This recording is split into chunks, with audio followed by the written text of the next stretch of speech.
Kalau di video sebelumnya kita sudah ngebahas bagaimana caranya dan kenapa kita harus punya yang namanya dana darurat atau dana cadangan. Di video ini kita akan ngebahas nih tentang berbagai tips hemat pengeluaran rumah tangga atau pengeluaran bulanan. Either kamu sudah berkeluarga atau kamu masih sendiri, tips ini boleh banget untuk kamu contek supaya kamu bisa lebih menghemat pengeluaran kamu dan mengalokasikan uang gaji atau uang penghasilan untuk hal-hal yang lebih baik dan lebih bermanfaat.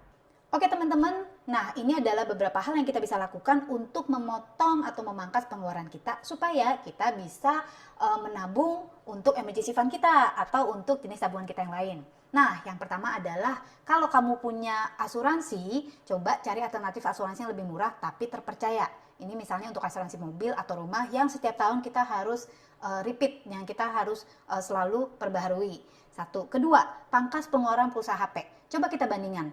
Apa yang kita butuhkan itu kadang-kadang nggak sesuai dengan paket kita. Jadi mungkin kita hanya butuh HP itu untuk paket data. Ya udah, yang pakai teleponnya mungkin kita matiin aja atau sebaliknya.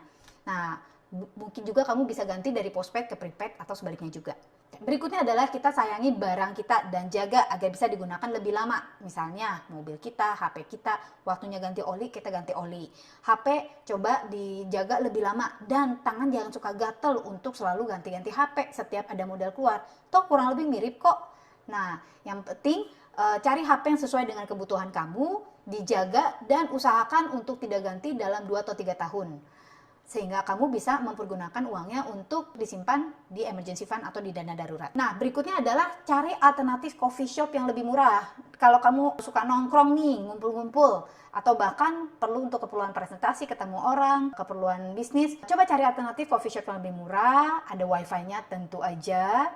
Dan atau bahkan sekarang alternatively, kalau kamu ke coffee shop hanya untuk minum-minum sendiri, coba deh belajar buat kopi sendiri di rumah. Nah, ini juga berhubungan dengan tips berikutnya, yaitu belajar masak sendiri di rumah. Udah terbukti guys, kalau kita belajar masak sendiri di rumah, itu jatuh-jatuhnya tuh pasti lebih murah daripada kita makan di luar atau di restoran. Belajar masak yang sederhana tapi enak. Banyak banget kok sekarang resepnya di mana-mana. Nah, berikutnya adalah kalau kamu ke dokter, usahakan minta obat generik karena fungsinya sama persis, harganya beda jauh. Nah, dulu saya nggak tahu tips ini dan saya oke-oke aja dokter saya mau kasih apa.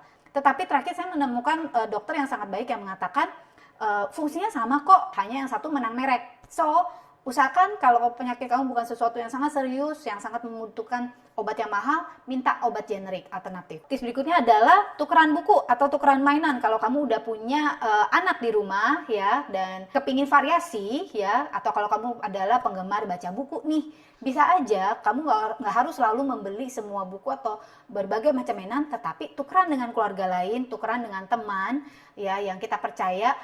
Sehingga kita bisa menikmati lebih banyak variasi tetapi dengan biaya yang sangat minimal. Kalau kamu punya makanan sisa, jangan langsung dibuang ya guys, bisa dipanasin atau bisa juga diolah jadi makanan lain yang lebih lezat. Nah, sekarang zamannya baca berita digital, jadi kita nggak harus selalu beli buku atau kita harus nggak selalu di magazine, beli majalah, bisa aja kita baca berita digital. Ini bisa sangat banget bisa dimanfaatkan. Tips berikutnya adalah sharing service with other family. Misalnya kalau kamu mau ke kantor dan kamu ada temen yang kurang lebih kantornya deket nih, nah bisa aja gantian hari ini atau minggu ini pakai mobil A, minggu berikutnya pakai mobil si B. Ya kita tukeran lah bayar bensin dan ongkos lain-lain. Ini juga berlaku kalau kamu punya anak dan bisa aja gantian antar jemput anak ke dan dari sekolah. Oke, nah untuk kamu bisa juga hemat biaya gym kalau kamu adalah gym freak ya. Bisa belajar latihan gym di rumah, sekarang banyak sekali, dan disiplinkan diri. Jadi nggak selalu kalau kita mau fit, kita harus pergi ke gym. Bisa aja dengan mendisiplinkan diri, kita bisa melakukan latihan di rumah dan hasilnya sama kok, asal kita benar-benar serius. Coba cek di rumah peralatan-peralatan yang dijalankan otomatis. Kalau masih bisa menggunakan manual, gunain pakai aja yang fungsi manualnya guys. Misalnya sekarang ini banyak yang pakai kipas tangan otomatis. Nah itu kan pakai baterai. Baterai itu kan juga sebenarnya biaya. Bisa aja kamu pakai kipas tangan biasa.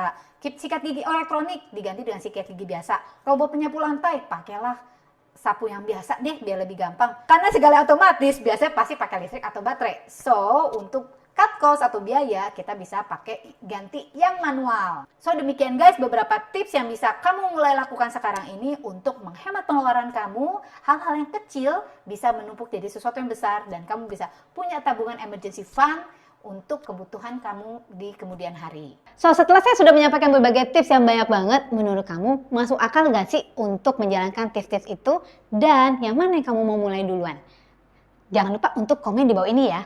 Kalau video ini bermanfaat untuk kamu, jangan lupa untuk klik like dan kalau kamu belum, subscribe ya supaya kamu nggak ketinggalan konten-konten kita. Pencet bel notifikasinya juga. Apa aja sih yang dibahas di channel Teta Omega TV ini? Kamu bisa cek di description di bawah tersebut. Thank you sudah datang di channel kita. Saya dengan Angelica Real Savio. Don't forget to live extraordinary and live your life to the fullest.